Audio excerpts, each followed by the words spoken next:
Hey everybody, just checking in to see how the sound is here. I want to make sure that everything's good to go before we get started, and we'll be putting the chat window up as well. So just so everybody can see that. Hope you're doing well, and today we want to. I wanted to go over Mark chapter 1 through 3 in Hebrew, Greek, and Arabic again. It's a series that I'm doing slowly on the New Testament. We get to it when we can, basically. I had done the third recording, and I just wasn't happy with the way it came out. And so I figured we'd do it again because a lot of people actually don't know about it. Didn't know about it, I should say, when I was doing this. So yeah, there we go. So let me get the chat window up for us so everybody can see what's going on. And we'll get started in just a couple of minutes. So while we're waiting, I officially said we'd start at 5:45. We'll give it a few more minutes. And in the meantime, just please introduce yourselves. Let me know who's watching here. Really would like to know about, is the sound okay? Camera quality okay? That sort of thing. I was messing around with some things this afternoon, and hopefully it improves the quality a little bit. All right, I'll be right back.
There we go. I got the mic turned back on. What's up, Fu Manchu? Glad you're here. Is the camera still on the low side? Just let me know. Glad you're back with us. And I'm glad to see you're using your Hebrew too. So shalom, shalom. All right. So we'll give it just a couple of more minutes and then we'll get rolling. Just to get a couple of things out of here. I got too many windows running, even with two monitors. I got too many windows open. So, all right, cool. And that was from earlier today. Awesome. All right. So who else we got online here? Yeah, when we can get three people together to do some Arabic and Hebrew and Greek together, I figure that's a good day. So glad to see that that's happening. All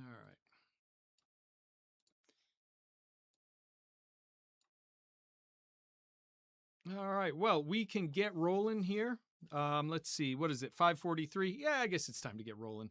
All right. So let's do this.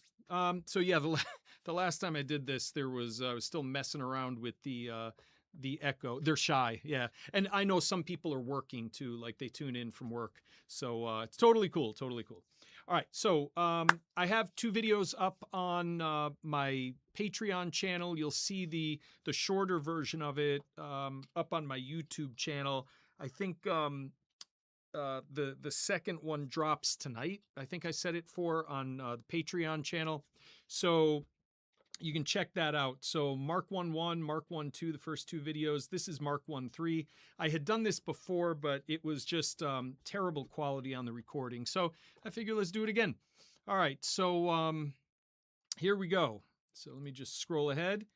And we're going to start, my custom is to start with, to start with the Greek, and then we'll go, and deal with the Hebrew after that, and then the Arabic after that. So let me just get this out of the way. I'm going to shrink the chat box just a little bit for the moment, just so this is tricky when you try to get 4 languages on one screen here. Okay, so here we go. So this begins with phoni bontos, and in modern Greek pronunciation, what many people will call beta is going to be pronounced as vita. So if you hear me pronouncing it with a V, that's just because I'm trying to use modern Greek pronunciation. I do slip up a lot because I spent 25 years, or actually more than 25 years, using Erasmian pronunciation. So anyway, so phoni, vondos, okay? So a voice crying out, And, here we go. Let me just, there we go. I want to make sure I got the right screen open for you. Okay, and so phoni is a nominative feminine singular. So the NFS, okay, NFS is nominative feminine singular, and nominative means it is a subject noun. Feminine is the gender, and singular is what we would call number. So when we're parsing nouns, and some of you may know this, some of you may not, but in Greek, when we're parsing nouns, or let's just say analyzing nouns, we have the case. Okay, so nominative is the case. This is for the subject. In Arabic, by the way, in formal Arabic, you get 3 cases. In biblical Greek, you get 5 cases. Okay, so the 3 cases in formal Arabic are nominative, that's for the subject. There's genitive, which for now I'm going to call it possessive. It's more than that, but just humor me. If you're an Arabic expert, we're going to try to make this more simple and approachable. And then finally, there's accusative, which is used for direct objects and adverbs. Okay. All right. So nominative is the subject form. So phoni, and then vondos is crying out. So I had said last time, the voice of one, sorry, I gotta, using my iPhone as a camera, and I forgot to shut it off, shut off the phone feature before we started. Oh well. All right, so a voice crying out, Notice it says the voice of one crying out. This is a little tricky because presumably it is Semitic in origin here, and that's kind of what we're thinking about here. And so sometimes when you have a construct, we call it a smichut in Hebrew, or idafa in Arabic, the something of something, then we don't need the article on the first noun. The voice of one crying out, the is implied, okay? And then with vondos, we're going to get, this is a genitive masculine singular. That's the GMS there. Genitive masculine singular, present participle of voao. Okay, voao. So the voice of one crying out. The reason it's of one crying out is because of that Omicron sigma ending there. The voice of one crying out.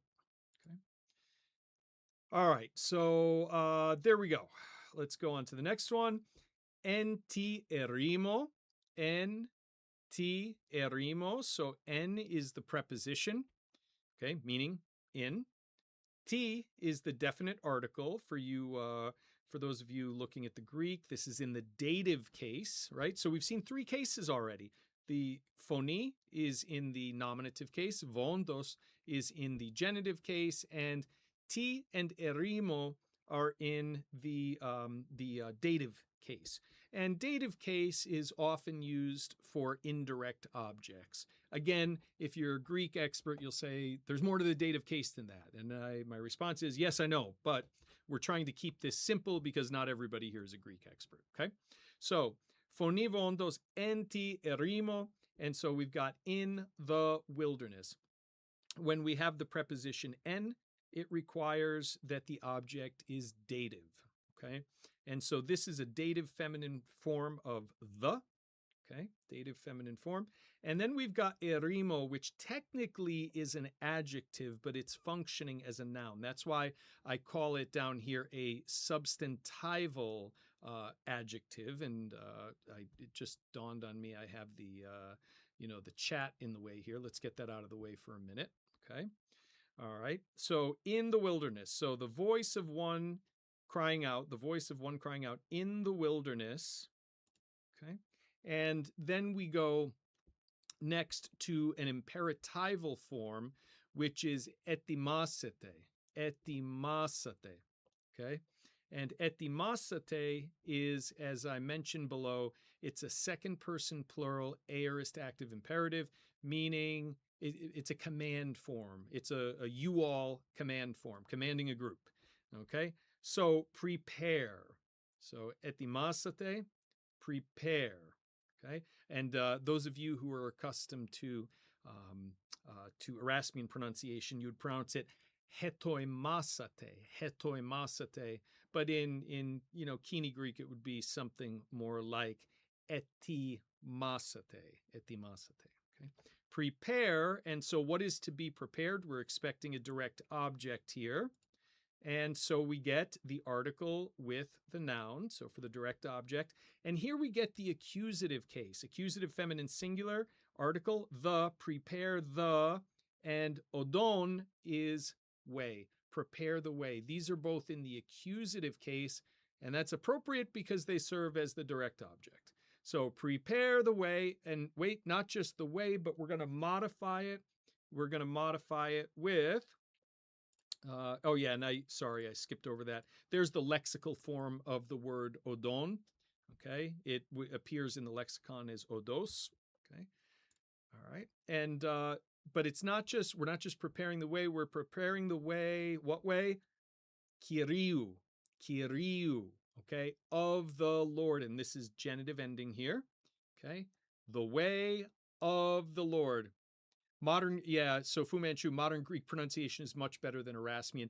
Yeah, Erasmian pronunciation is just, it's artificial. It was a construct that was created for study, but we now have, much more available to us with regard to the both modern pronunciation, but also in what used to be called Koine. We'll pronounce it Kini. Kini. We know more about Kini now, and that it would have sounded a lot more like modern Greek than Erasmian pronunciation, which is highly artificial. Okay, but if we're studying the New Testament, it doesn't really matter what we're using as long as we're understanding what the text means. There is a value to knowing what it was pronounced like, but I won't get into the technicalities of that yet.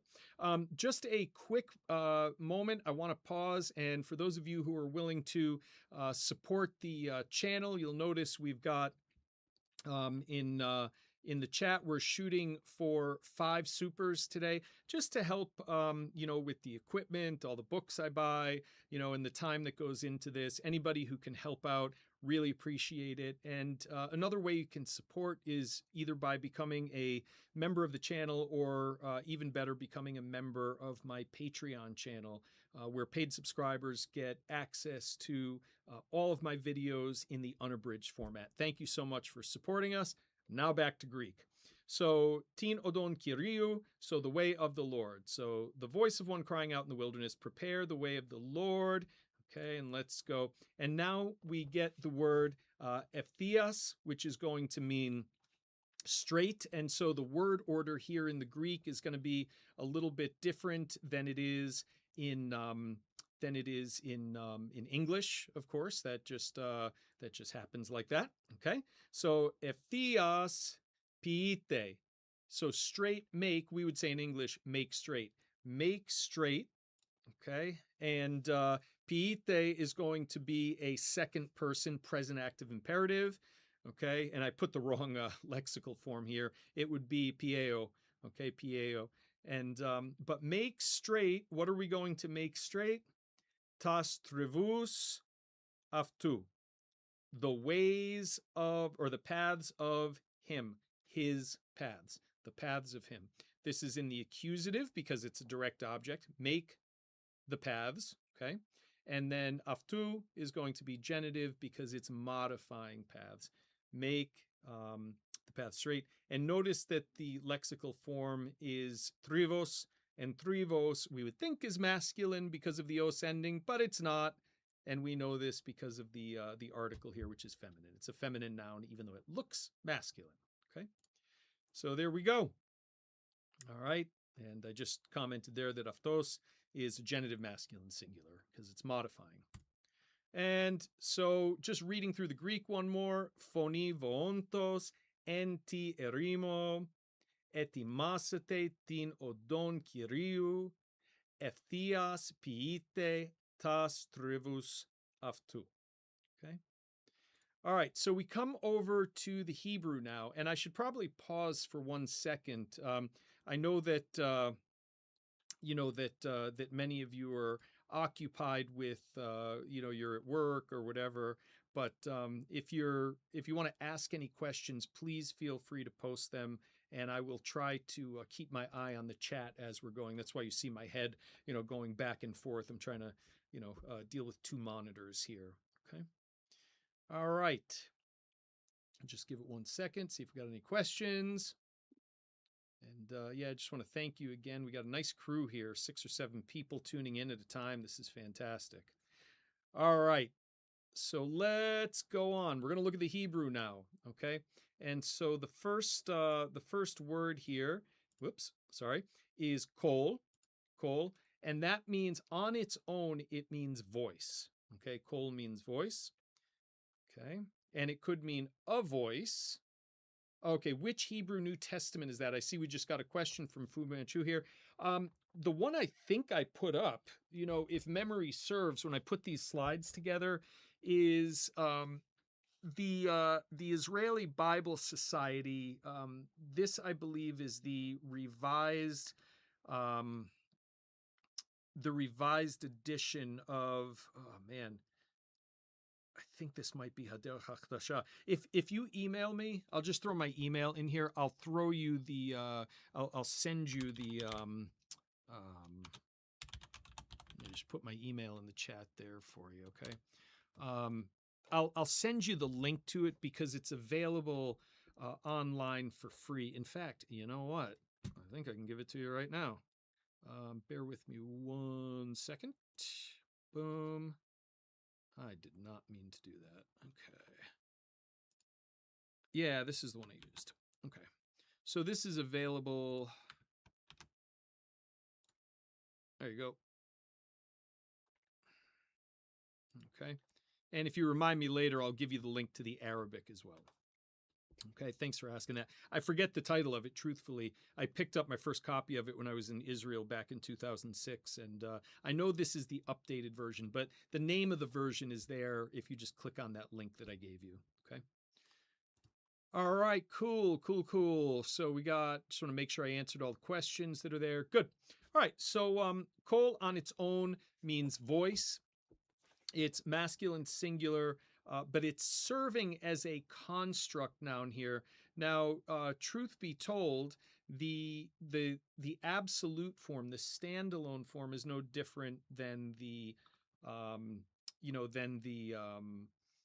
what's it called? The construct form. But here it's in context, it's functioning as a construct noun.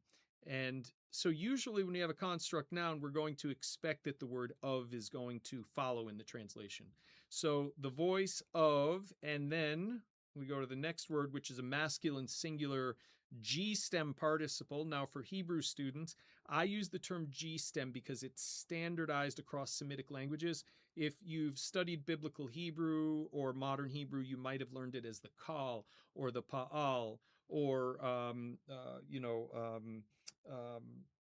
what am I leaving out? Yeah, the kal pa'al. Right. Yeah. So those are the 2 most standard ones, right? But here it's going to be the voice of one crying out, masculine singular participle, the voice of one crying out. And then enti erimo in Greek is rendered into modern Hebrew here with bamidbar, which is the preposition b with the definite article implied. And we know that because we see the patach vowel underneath that short a, and we see the dagesh, the doubling dagesh in the mem. So bamidbar, in the wilderness, in the wilderness. So the voice of one crying out, and then the question is, where does the punctuation go? And you'll see that translations deal with this differently. I have a video on Isaiah on this very verse where I talk about the problems of punctuation in the interpretation. So the voice of one crying out in the wilderness, and the English that I put up, the ESV, puts a colon there. Okay, the colon may rightfully go after the voice of one crying out, and the translation would be in the wilderness, panu derech Adonai, prepare the way of the Lord. But you can see that the Greek New Testament, the way it's laid out, phoni vontos entierimo, they're saying the voice of one crying out in the wilderness, comma, quotation marks, or colon, however you choose to, to punctuate that. So the voice of one crying out in the wilderness, and then we go on and we have the plural imperative, panu, which means prepare. It corresponds, as I note up here, corresponds to etimasate, prepare, and then we get derech Adonai, derech Adonai. So derech is, you can take it as masculine or feminine in gender, and it's a construct noun. So masculine or feminine singular construct noun. The way of what? Hashem. Yud He Vav He. That's the Tetragrammaton. I typically say Adonai in keeping with the 3rd century BC Jewish tradition. Other people will say Hashem, but it's the name of God that we generally don't pronounce out of respect to Jewish tradition. So the voice of one crying out in the wilderness, prepare the way of the Lord, derech Adonai. Okay, and then we get yashru, which means to make straight. This is a plural imperative again, yashru misilotav, okay, which would be a plural noun with a 3rd masculine singular pronominal suffix, misilotav, make straight his paths, okay? And so we can see that there's not a word-for-word correspondence between the Greek and the Hebrew, and that's because the languages function differently. Yashru means make straight, whereas the Greek has an imperative for make, and then they have to supply the word straight, okay? All right, so let's read through the Hebrew just from the beginning. So, kol koe bamidbar panu derech Adonai yashru mesilotav, okay? So make straight his paths. And then we come to the Arabic, and this is just for fun because I love studying Arabic. And this translation is more dynamic. It's not literal, okay? And so it begins with, we get the word huwe. So huwe benadi. So he is crying out, or he calls out, huwe benadi. This is an L verb or a Form 3 verb. He cries out, which is interesting because that is not a literal rendering of the Greek there, but that's okay. It gives the sense of it. So huwa bin nadi, right? Besot, okay? In a voice, besot, ba is the preposition ba, just like it is in Hebrew. Besot ali, okay? Besot ali. He is crying out in a loud voice, an elevated voice. Besot ali. Okay, Besot Ali. And then, so then we get, so fi means in, il means the, and chala means the wilderness. So fil chala, okay. So huwa benadi besot ali fil chala. He is crying out in a loud voice in the wilderness, okay. And then we get ubeul, and he says ubeul, okay. And if you know Syrian Arabic, it's a little bit different from Palestinian, just slightly, okay, from Galilean here. Hadru, okay. Hadru means prepare, prepare. Okay, so hadru, which is a plural imperative. Okay, itari. So hadru tari, which was prepare the way, hadru tari, and then lirab, for the Lord. And so Lord in Arabic here, Rab is the same root, the same basic word that we have for rabbi in Hebrew, but here it means Lord. So hadru tari lirab. Okay. And then we get jahzu, okay, which is going to be a plural imperative. Jahzu, okay, tura duriye, okay. So straight, make straight paths is literally how it would go there, okay. So huwa benadi besot ali fil khala ubeul hadru tari lirab jahzu tura duriye. Okay. And there are the four languages. So we've got it in Greek, we've got it in Hebrew, and what did I say? Greek, Hebrew, Arabic, and of course English as well. Well, anybody interested in supporting the channel, really appreciate your providing support through supers, becoming a member of the YouTube channel, or even better, becoming a subscriber to the Aramaic and Hebrew tier of my Patreon channel. The link is in the description to pretty much all of my videos, and the support that you provide through that really allows me to keep doing what I'm doing. Well, got to split, got to go see the fam and have church responsibilities tonight, but hopefully this is helpful, and we'll do more of this, and I'll go into more detail when I have more time. But thank you so much for your support. I really appreciate it, and I will see you